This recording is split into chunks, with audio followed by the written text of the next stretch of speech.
cette chanson devait être un one shot. Pour tout dire, je ne pensais pas que c'était une bonne chanson. Voilà qui a dit, effectivement. Patrick Bruel ne parle pourtant pas de n'importe quel titre de son répertoire mais probablement de son plus grand tube, Place des grands hommes, sorti en 1989. Ce titre, au départ, il n'était prévu que pour cette émission de télé, a rappelé Éric Dussart qui recevait le chanteur sur RTL, ce samedi 6 mai, pour On refait la télé. L'émission en question à laquelle fait référence l'animateur radio n'est autre qu'Avis de recherche, présenté par Patrick Sabatier sur TF1 de 1980 à 1990 et pour laquelle l'interprète de Qui a le droit voulait composer un titre à l'occasion de sa participation, le 24 février 1989, a précisé le principal intéressé au micro de RTL. L'auteur-compositeur-interprète de 63 ans était alors chargé de composer la mélodie tandis qu'il avait demandé à Bruno Garcin d'en rédiger le texte. Ce dernier ayant été le premier à s'acquitter de sa tâche, il avait laissé les paroles à Patrick Bruel afin qu'il compose la musique.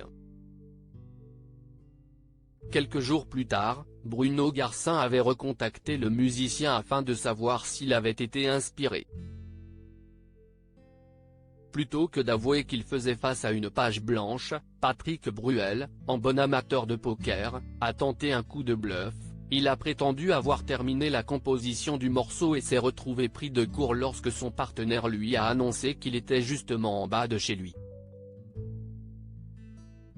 Patrick Bruel, toutes les femmes de sa vie. Patrick Bruel a improvisé face à Bruno Garcin, grand moment de solitude. Bruno Garcin, monte, j'ai le texte, j'ai la guitare.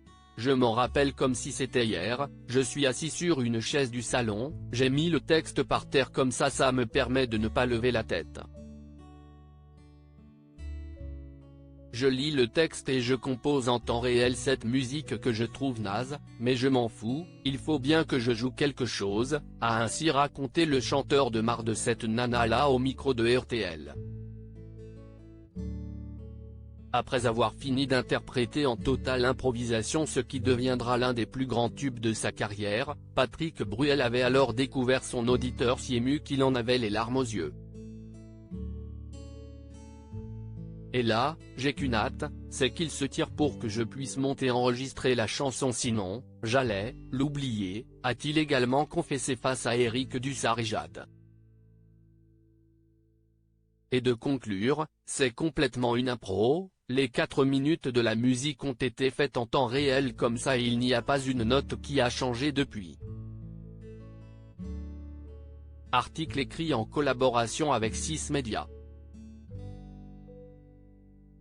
Crédit photo, capture d'écran Twitter @e-Dussart.